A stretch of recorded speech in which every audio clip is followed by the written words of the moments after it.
혹시 좀 짓궂은 질문 하나 해도 되나요? 한국에는 정말 수많은 원어민 선생님들이 있어요. 네, 이런 영어 원어민 선생님은 꼭 걸러야 된다. 이런 선생님은 피해 주셔야 되는데요. 어떤 선생님이냐 하면은 저 여행 갔는데 필리핀 사람들이 저한테 얘기했는데 발음이 너무 안 좋은 거예요. 초등학생 자녀들이 어떻게 하면 회화를 좀 빨리 성장시킬 수 있는 테크트리가 있어요. 그런 것들을 오늘 바로 공개하겠습니다. 그냥 선생님들한테 매달리고 왜 이제 만났느냐. 네, 그때 이제 학생이 마침 생각난 거예요. 한국에서 준비해온 선물을요. 네네. 필리핀 선생님들 그 선물을 받고 나서 엄청 고마웠나 보더라고요. 보통 필리핀 선생님들이 이제 그렇게 잘 사는 편이 아니거든요. 이제 학생한테 뭐 돈으로 해줄 수 있는 건 없고 하다 보니까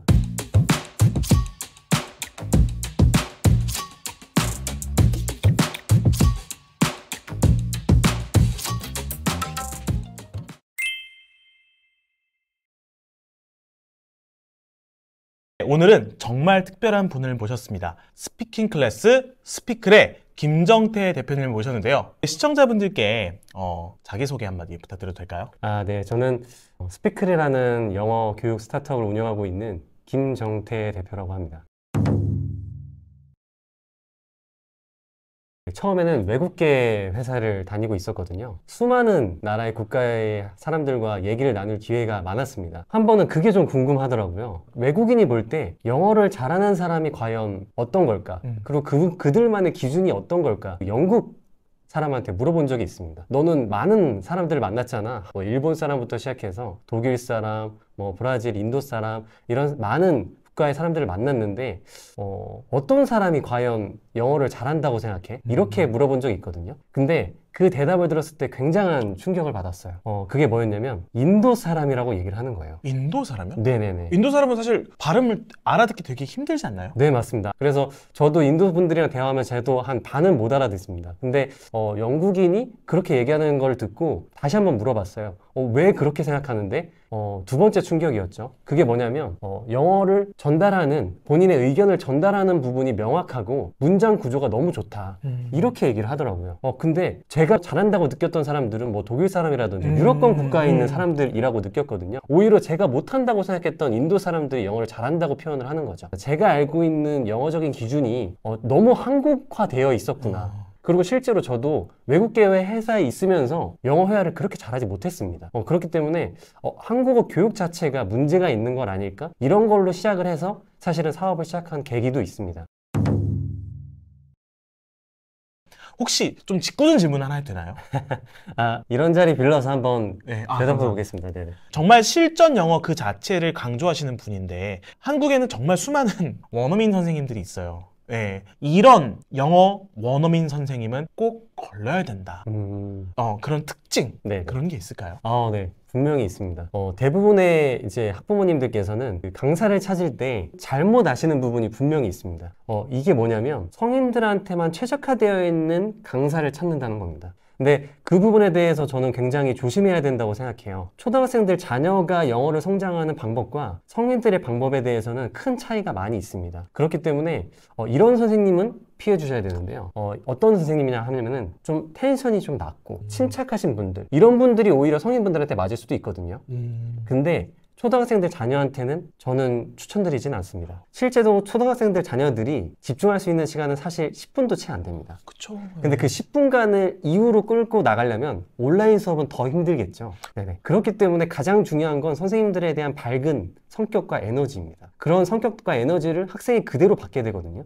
그러면 집중할 수 있는 시간 자체도 정말 많이 늘어나게 됩니다. 그리고 두 번째 좀 피해야 될 선생님은 바로 칭찬보다는 진도에 집중하시는 분입니다.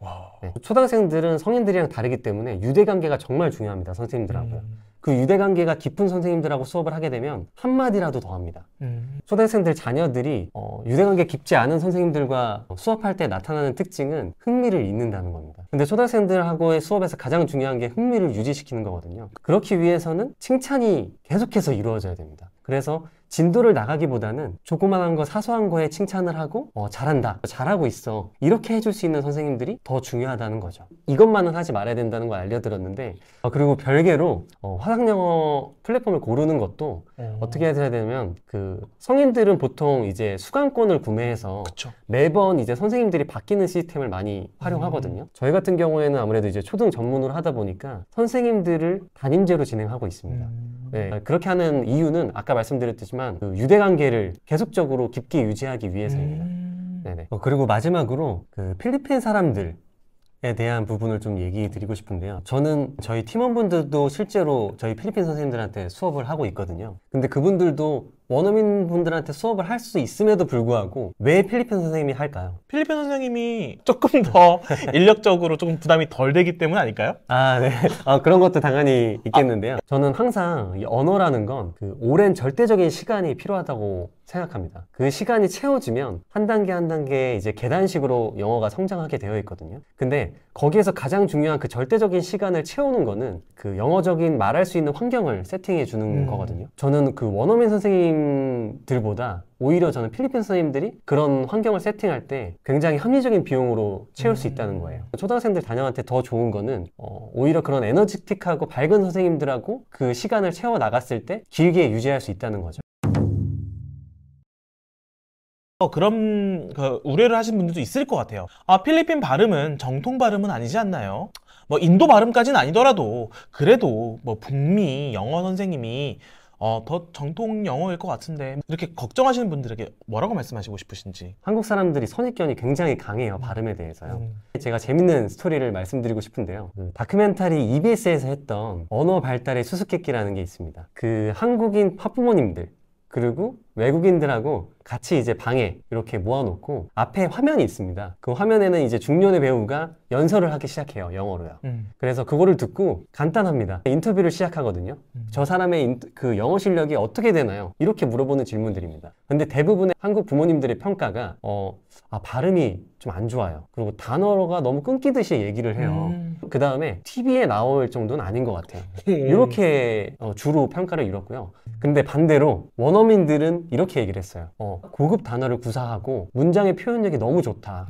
그리고 나서요. 다시 그 방에 들어갔습니다. 그러고 나서 똑같은 화면을 보여주면서요. 과연 그게 누군지가 공개가 되기 시작하는데요. 오디오만 듣다가? 네, 맞습니다. 네. 그게 바로 누구였냐면요. 반기문 사무총장의 연설문이었습니다.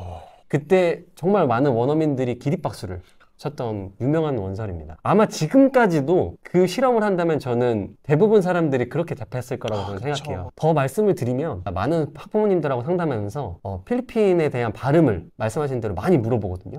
그러세요? 네, 그럴 때마다 제가 말씀드리는 게 있습니다. 질문을 오히려 해요. 혹시나 필리핀 선생님들하고 수업해본 경험이나 이런 게 있으신가요? 이렇게 물어보면 재밌습니다. 80%의 학부모님들이 경험이 없다고 말씀하십니다. 진짜요? 네. 네. 그리고 정말 또 재밌는 건 10%의 학부모님들은 저 경험이 있는데요? 이렇게 돼서 제가 물어보면 더 디테일하게 물어보면 저 여행 갔는데 필리핀 사람들이 저한테 얘기했는데 발음이 너무 안 좋은 거예요. 이렇게 얘기를 하시는 거예요. 필리핀은 원어민 국가는 아닙니다. 제2 외국어를 영어로 사용하고 어렸을 때부터 영어를 배우는 건 맞지만 영어 발음에 대해서 공부하거나 심층적으로 영어를 가르치는 거는 영어 선생님들이나 테스트를 자격증이 있거나 이런 분들에 대한 부분이고요. 그런 분들이 저희 센터에 와서 수업을 하시는 거지 일반인이 와서 수업하는 건 아닙니다. 그렇기 때문에 발음적으로도 큰 차이가 있고요. 그리고 저는 이렇게 말씀드리고 싶어요. 한번 수업해보시면 무료로 많이 하거든요. 체험 수업을요. 그렇게 수업해보시면 아마 선입견은 없어지실 거라고 저는 확신합니다. 자녀의 회화 실력을 늘리기 위해서 네. 우리 학부모님들이 꼭 기억해야 될 팁 같은 게 있다면 말씀 부탁드려도 될까요? 초등학생 자녀들이 어떻게 하면 회화를 좀 빨리 성장시킬 수 있는 테크트리가 있어요. 그런 것들을 오늘 바로 공개하겠습니다. 그 첫 번째 단계는 바로 듣기를 하는데 그 듣기를 흥미있는 듣기를 해야 돼요. 제가 실제로 학생들을 상담해주면서 했던 내용인데요. 그 따님이 영어에는 전혀 관심이 없어요. 그런데 BTS를 그렇게 좋아합니다. 콘서트도 가고 이런 정도로 BTS의 팬인데 그래서 제가 이렇게 말씀을 드렸습니다. 일단은 좋아하는 것과 영어를 무조건 섞어야 된다. 그 영어를 섞을 수 있는 방법은 요즘에는 정말 쉽습니다. 유튜브 채널에서 BTS를 영어로 검색해서 보게 만드는 겁니다. 왜냐면 관심사니까 그걸 보면서 정국이 어떤 얘기를 했고 흥미랑 영어를 섞는 첫 번째 순간인 겁니다. 두 번째는 이미지랑 영어를 매칭시키는 작업을 하는 겁니다. 단어보다는 풀 센텐스가 좋고요. 근데 그게 어렵다면은 단어만 계속 매칭시켜주셔도 됩니다. 예를 들어서 Can you give it to me? 저것 좀 갖다 줄래? 이런 식으로 얘기를 했을 때 실제로 갖다 줬다거나 이런 상황 자체를 기억하게 만드는 겁니다. 상황이나 이미지나 이런 것들을 계속 인풋 시켜준다고 보통 저는 표현을 해요. 그래서 그 인풋 양을 늘려주시면 좋거든요. 하루에 뭐 5문장 정도? 하루에 5단어 정도를 아이랑 대화한다고 생각하시면 됩니다. 5문장을 부모님이 준비합니다. 예를 들어서 아까 제가 저것 좀 갖다 줄래? 오늘 써야겠다. Can you give it to me? 이런 것들을 계속 연습해보고 학생한테 쓰는 거죠. 이런 식으로 쓰다 보면은 학생이 그 상황에서 이게 갖다 달라는 의미구나. 이런 뉘앙스만 알면 되는 겁니다. 너는 이거 갖다 줄 수 있겠니? 이렇게 한글로 매칭시키는 게 아니라는 겁니다. 이 상황을 매칭시키는 거고 사물을 영어랑 매칭시키는 겁니다. 이런 인풋량을 매일매일 늘려나가는 게 중요하다는 겁니다. 학생들이 혹여나 영어로 대답한다거나 이랬을 때는 good job, good job 이렇게 표현해 주시면 정말 좋습니다. 매일 다른 5문장인 건가요? 반복돼도 상관없고 새로운 문장에도 상관없는데 저 같은 경우에는요 한 달에 할 수 있는 그 언어 회화책 같은 게 많아요. 일상생활에서 많이 사용하는 1500문장들 이런 거 시중에 책 많습니다. 그런 것들을 챕터별로 준비하시고요. 그리고 챕터별로 준비했다가 만약에 한 달이 지났어요. 그러면 다시 한번 저는 처음부터 갑니다. 영어는 무조건 반복이거든요. 그래서 말씀드릴 게 세 번째입니다. 세 번째가 바로 반복입니다. 이 단계에서 대부분의 학생들은 많이 포기를 해요. 근데 제가 말씀드린 첫 번째 흥미랑 영어를 연관시키고 두 번째 이미지랑 상황을 인풋으로 가지고 있는 학생들은 세 번째 단계에서도 충분히 유지할 수 있습니다. 왜냐하면 이미 본인이 갖고 있는 인풋량을 이제는 스피킹으로 아웃푸팅 해줘야 되거든요. 그런 역할들을 하게 되면 본인이 알고 있는 단어니까 금방 새롭게 좀만 재밌게 갈 수가 있어요. 오늘 정말 좋은 말씀 해주셨는데 그러면 스피크를 운영하시면서 내가 힘들어도 내가 이것 때문에 버틴다 이런 순간이 있으셨을까요? 스피클이 가장 중요하게 생각하는 게 이제 유대 관계인데 그 유대 관계에 있는 학생들이 아무래도 오프라인으로 선생님을 많이 보고 싶어 해요. 그러다 보니까는 저희가 이제 필리핀 영어 캠프라고 해서 필리핀에 와서 선생님들을 만날 수 있게 해주거든요.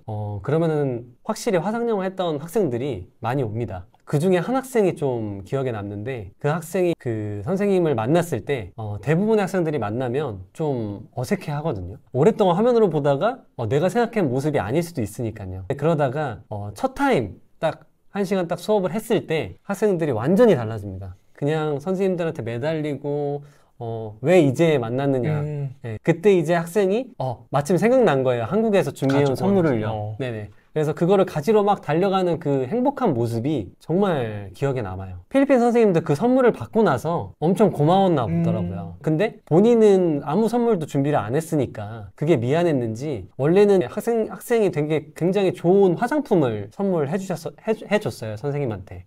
보통 필리핀 선생님들이 이제 그렇게 잘 사는 편이 아니거든요. 이제 학생한테 뭐 돈으로 해줄 수 있는 건 없고 하다 보니까 그 종이를 이렇게 접어가지고 정말 제가 봐도 엄청나게 오랜 시간이 걸릴 것 같은 종이를 접어서 하나하나 이렇게 껴가지고 어떤 모양을 만들어서 그 학생이 영어 이름을 적어가지고 이런 박스 같은 데에다가 굉장히 잘 꾸며가지고 그걸 선물로 줬어요. 마지막 날에요. 당연히 뭐 학생들 울고 바다가 됐죠. 뭐 이렇게 순수하게 누군가 챙겨주고 그게 꼭 돈이 아니더라도 이렇게 학생들 챙겨주고 그리고 학생들도 한국에서부터 그 선물을 주고 싶었던 그 마음이나 이런 것들이 좀 많이 기억에 남아요. 사실 오늘은 스피크를 한번 해보세요 이런 말보다는 구독자분들이 정말로 그 자녀분들에 대한 영어 회화를 많이 고민하셨던 분들한테 제가 조금이나마 도움이 되었으면 하는 마음으로 나온 게 정말 크거든요. 그래서 이 영상을 보시고 이렇게 한번 해보면 좋겠다 이런 생각만이라도 드셨으면 저는 성공했다고 생각하고요. 아까 말씀드렸던 이제 자녀 영어 회화를 키우는 방법 3단계를 말씀드렸는데 그 3단계에서 아, 어머님이 하시기엔 좀 벅차다 이렇게 느끼시면 저희가 많은 부분 도와드릴 수 있으니까 그때 한번 스피크를 찾으셨으면 좋겠습니다. 네, 오늘 귀한 시간 내주시고 인사이트 나눠주셔서 너무 감사합니다, 대표님. 저도 초대해 주셔서 감사합니다. 네, 감사합니다. 네.